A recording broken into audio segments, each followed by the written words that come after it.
in the last 24 months, I have seen, I would say, new ad tech companies pop up like crazy, which I think is kind of interesting because right now with the inventory shortage and chip shortage and everything else, but there's so many options out there now for the dealer.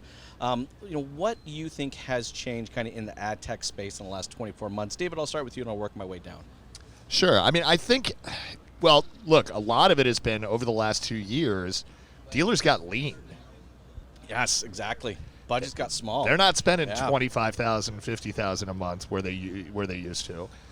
And if you're an advertiser in the space, you have to figure out how to get lean too. And tech is the easiest way to do that. I mean, if you have good tech that's driving solid campaigns, you can now do what you used to require 5 employees to do with full salaries and benefits and an office and everything else. So I think that move to lean has been good for everybody. I mean, it really has. It's the efficiencies, the ability to not have a bunch of people spending 10 hours a day in an office building that half of them don't need to be there at all, I think that's really the driving force behind it. That makes sense. It is. It really is. And I hope it's something that stays, by the way.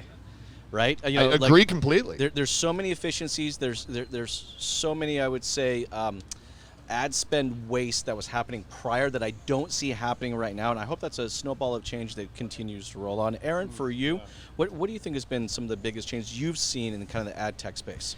I'll tell you this, like in the last 2 years, COVID has shown us who's good at what they do and who's bad at what they do, okay? Yes. And I'll take a look at food. I love food. I'm a big fan of fast food, right? So if you look at Burger King versus Chick-fil-A, right? Okay, yep. There's a battle there. Everybody's doing the mobile app, the call ahead to order, they come and pick up your food at the parking space, right? Chick-fil-A does it inherently better than Burger King does, right? Mm-hmm. But they've wanted to innovate over the last 2 years with COVID to make things touchless and more convenient because they understand this is how customers want to purchase. This is how customers want to do business with you. And it's the same thing with the dealer world and with ad technology as well, too. You've got a lot of companies chomping at the bit to do something innovative, but you have a lot of companies that are really bad at doing that.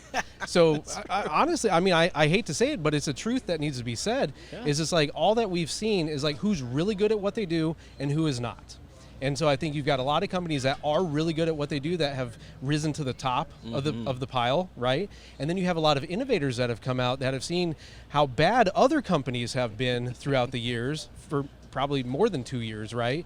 And so now they're stepping into the space to say, hey, we might not even be from the automotive world or have operated in the automotive space before, but we're really good at what we do. Let us apply this technology to the way you do business. And now I see a lot of dealers actually looking at companies that are very new and fresh for a fresh perspective, for new ideas and ways to better their business by stepping outside of the industry even.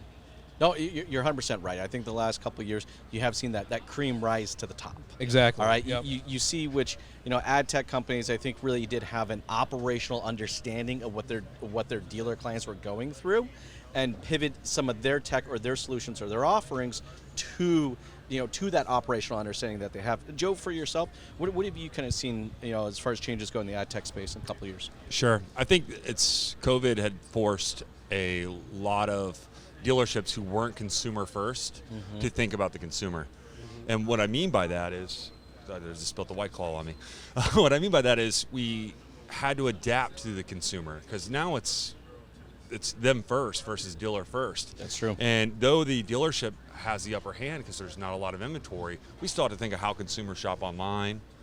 How do we talk to a mother of 6 right now when their prices are inflated everywhere?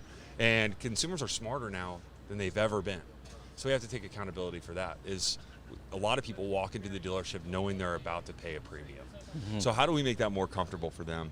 How do we get them back in for service after they think that we've ripped them off, right? Or did we rip them off? So there's so many sides that the dealership has to play, and that us as marketers and with the technology that we have at our hands, we have to utilize to make sure that we're obviously putting our message in front of the right person, making sure that dealership gets out the why, gets out who they are.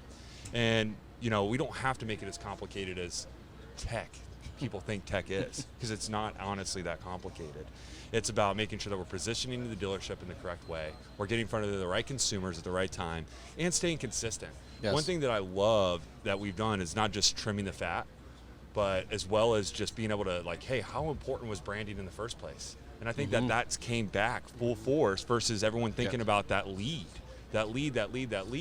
keeping social, right? Making sure that we're talking about the actual vehicle itself and getting people involved from the dealership level with the consumer, being human. No, And so I think that people are more important than technology, always. So I'm going to throw in a wrench in the fire and say that, without the people really drive the technology, sure, on that side, but we need to be able to be consumer centric at all costs.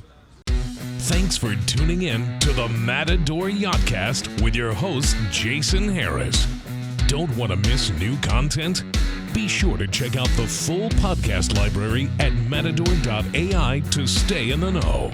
Remember to like, comment, and subscribe. Happy podcasting.